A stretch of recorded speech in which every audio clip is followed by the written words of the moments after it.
Coucou, nous allons tester la punch ensemble.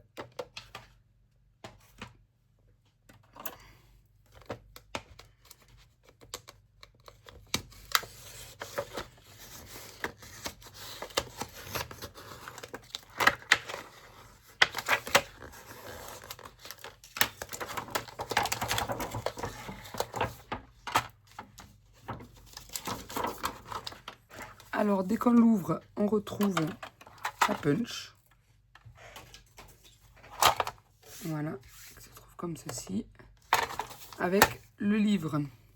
Donc, tout à la fin, on se retrouve avec ce tableau. Voilà, donc là, c'est pour les boîtes. Donc, vous avez... Voilà. Et là, c'est pour les enveloppes. Donc, j'étudie tout ça et je reviens vers vous. Bon, du coup, nous allons faire ensemble.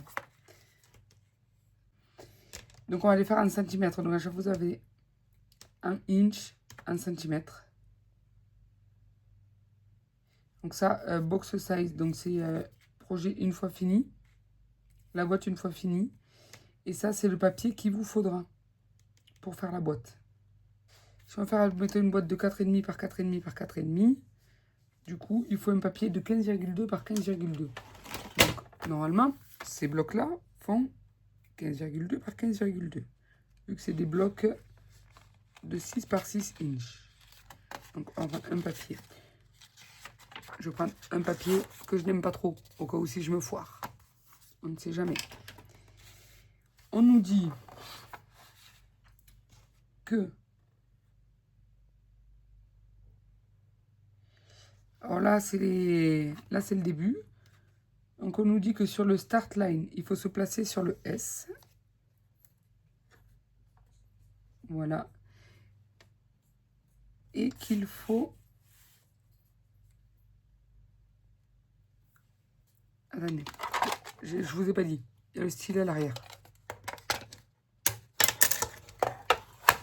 On se place sur le S. On punch. Et on trace. Il faut qu'on ouvre le bras.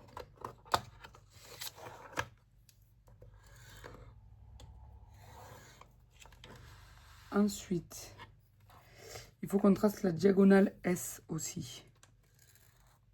Donc voilà. Ensuite, est-ce qu'on se remet à chaque fois là-dessus? Je me demande. Écoute, on va essayer comme ça, on se met à chaque fois dessus.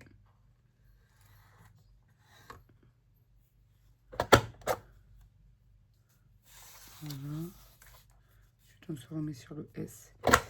Je ne sais pas trop exactement hein, comment on procède. Mais écoutez, je vais procéder comme ça, moi. On va voir si c'est ça.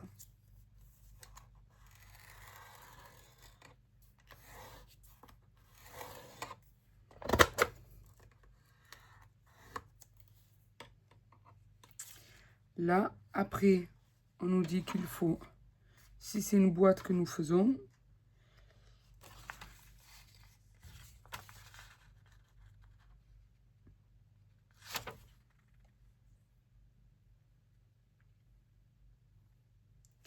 il en manque un en fait à chaque fois.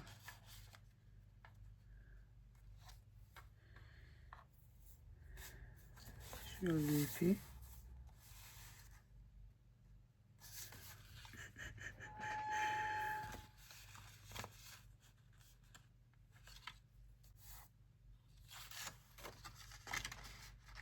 Je n'arrive pas à savoir.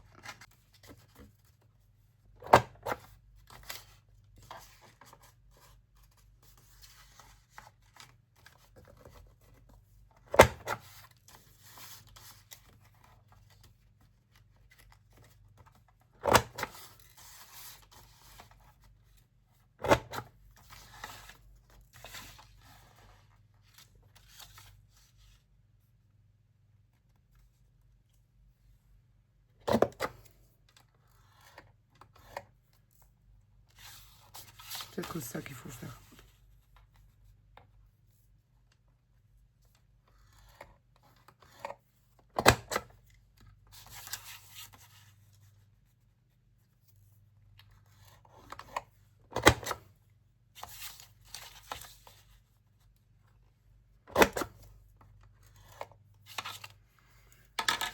Oui, donc je pense que c'est ceci.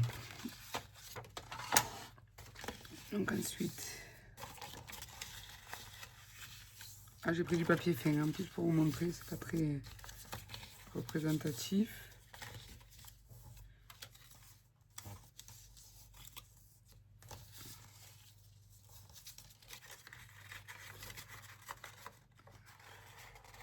Et là, du coup, il faut fermer l'angle et plier ça à l'intérieur.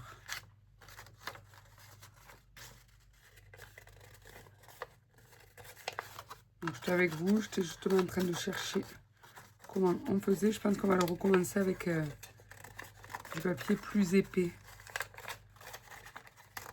Je dois avoir des blocs 15-15 avec des papiers plus épais. Parce qu'ensuite, on ferme comme ça. Et nous fermons comme ceci. Voilà une petite boîte, toute simple. Alors j'adore ce principe des encoches là par contre pour les rentrer une dans l'autre. Je trouve ça vraiment pas mal. Je vais chercher un papier plus épais et on refait la démo bien comme il faut ensemble. Bon, j'avais repris mais en fait ça n'avait pas filmé. J'avais oublié de remettre lecture. Donc je prends du cardstock. J'ai essayé de prendre un truc sans motif, sans... Parce que je vous avais refait du coup un modèle avec motif. Mais pour y voir, c'est pas très clair, je pense. Donc, on refait la boîte comme on a fait tout à l'heure. Donc, celle-ci avec le papier fin. On va la faire avec du papier un peu plus épais. Donc, elle fera 4,5 par 4,5 par 4,5. Donc, il faut du 6 inches. 6 inches par 6 inches. Alors, 6 par 6 inches ou du 15,2. Mais souvent sur les massicots, nous avons les mesures en inch. Et c'est beaucoup plus précis.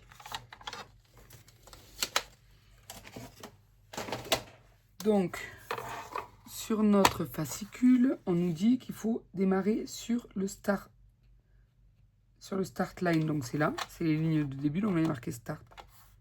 Et donc, il faut démarrer sur le S. Il faudra tracer la diagonale qui sont ici. S aussi. Tracer la verticale et l'horizontale. Donc, on se place sur le S. On punch. Vous voyez, là, je suis sur le S. Je punch. Je trace la verticale et l'horizontale. Ensuite, je tourne d'un quart de tour. Je me remets sur le S. Je punch. Je trace la verticale, l'horizontale. Ah, la diagonale. Excusez-moi. On va se replacer là. J'ai oublié de tracer la diagonale. Ensuite, on se remet à nouveau sur le S. On punch.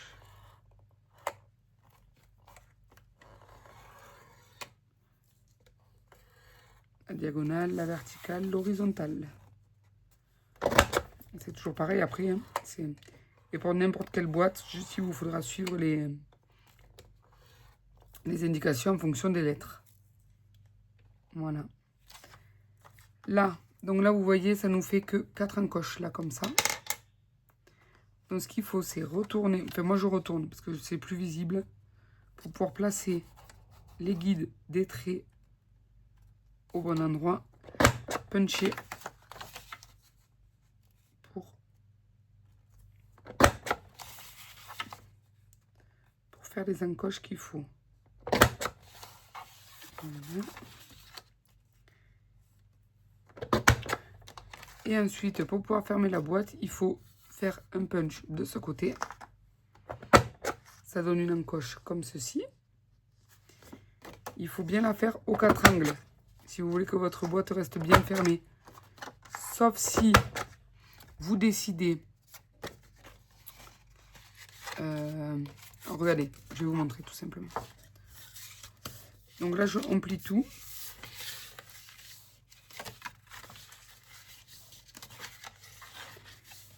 Et là, du coup, quand elle va être...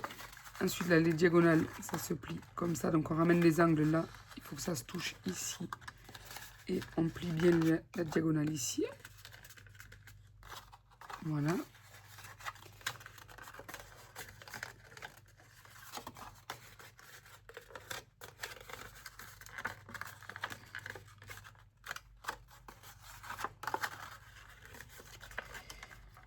Du coup, là, ça fait une boîte qui sera à plat, une fois ouverte. Qui pourra être mise à plat. Si vous voulez que la boîte reste totalement fermée.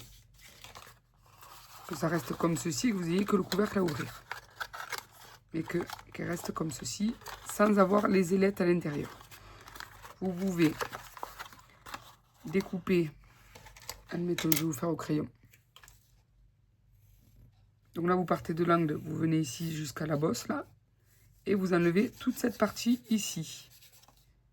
Et ensuite, ça vous fera une bande de collage qui se collera de ce côté. Une fois collé, ce sera collé comme ça. Je ne sais pas si vous voyez, mais ça, ce sera la bande de collage qui sera collée ici. Comme ça, votre boîte sera fermée. Et dans ce cas, si votre boîte est fermée, vous pouvez juste mettre 2 rabats comme ça, tout simple, sans les encoches. Parce que vu que la boîte sera collée, il n'y aura pas besoin d'avoir les encoches ici pour pouvoir qu'elle tienne, très facilement.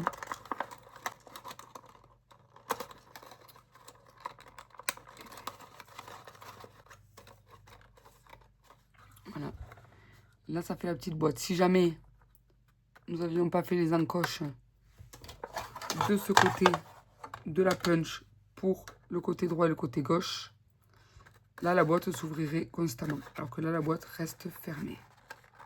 Voilà, ensuite, là, vous pouvez faire une petite déco. Donc, ça, c'est pour la boîte. C'est le test de la boîte.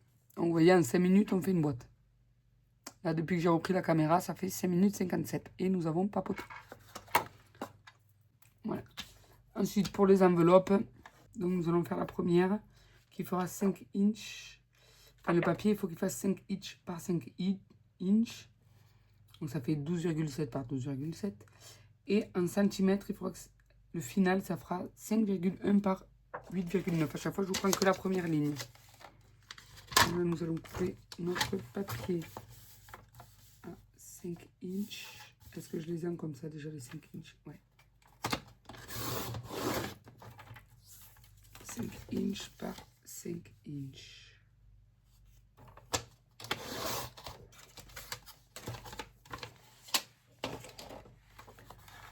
On nous dit que il faut se fier au scoreline, donc c'est là. Il faut se mettre à 2 inches. Donc 2 inches. On punch. On trace. Hop là. La verticale et l'horizontale. Ensuite, on tourne d'un quart de tour. On se met toujours sur 2 inches.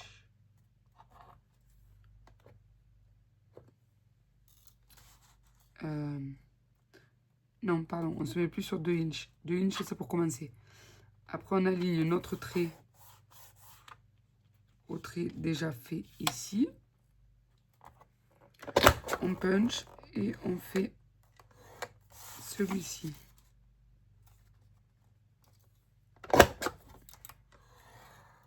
On trace à chaque fois que celui-ci. Hop, et là. Voilà. Ensuite, on arrondit les angles. Donc, juste pour faire l'arrondi simple, c'est sur le haut.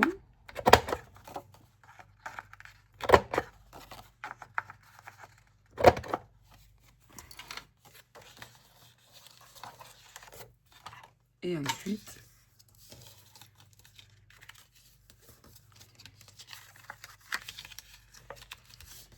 on plie. Donc, pour plier, moi je préfère plier dans ce sens comme ceci. On met de la colle. Donc là, on va le faire. Je vais mettre ceci, parce que c'est juste pour vous montrer l'exemple. On met de la colle ici. Et voilà, ça nous fait une enveloppe. Généralement, moi, ce que je fais, c'est que là, je trace. Une règle. Je trace le trait, en fait, là où ça vient se toucher. Je trace le trait. Et je prends mes ciseaux.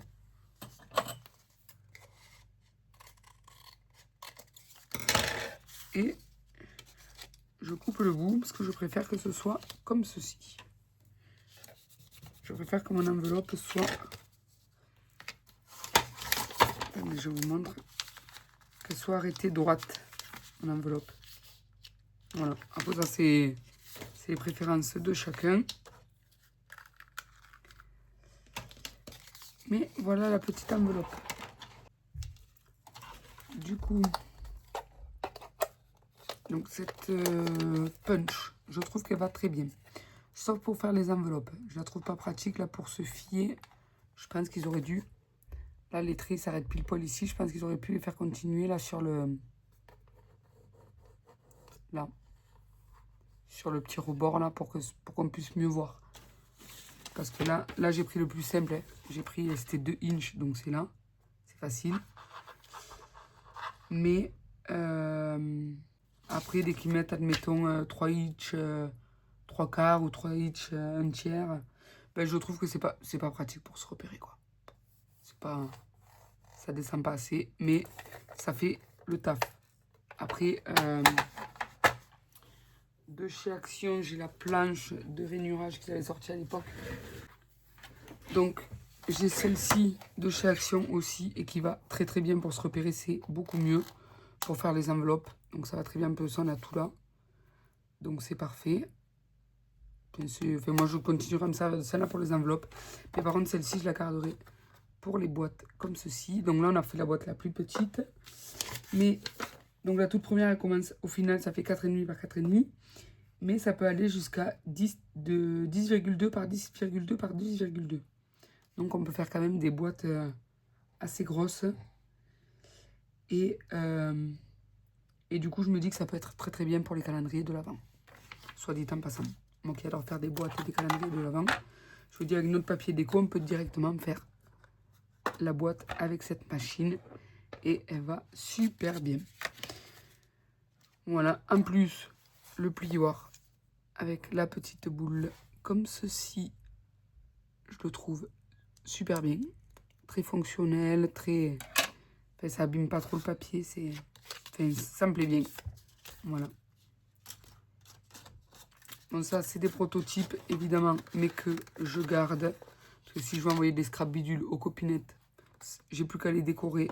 Et je leur envoie une petite boîte, une petite carte, admettons, dans l'enveloppe. Ça sert toujours. Voilà. Surtout, ne perdez pas le livre, parce que vous en aurez besoin avec la punch. Voilà. Parce que si vous perdez le livre, vous serez bien embêté pour les mesures. Vous ferez au pifomètre. Voilà. D'ailleurs, je pense même que je vais en faire une photocopie pour pouvoir en ranger une dans de... J'ai un porte-vue avec plein de notices, de trucs comme ça. Et je pense que comme ça, je rangerai dedans, à l'intérieur, pour pas le... Au cas où si je venais à perdre le livre, parce qu'on ne sait jamais. Voilà. Après, ce qui était bien avec celle-là, justement, c'est qu'il y avait toutes les mesures ici. Donc, voilà. Bon, j'espère que cette petite présentation vous aura plu et vous aura aiguillé si vous voulez l'acheter. Donc après, je ne pousse personne à la consommation. Hein. Chacun est libre d'acheter et de faire ce qu'il veut avec son argent. Et ça ne regarde que lui. Voilà. Juste, j'ai acheté cette punch. Je m'étais dit que ça serait pas mal de vous la présenter. Je vous fais de gros bisous et je vous souhaite une bonne journée. Bisous, bon scrap, bye bye.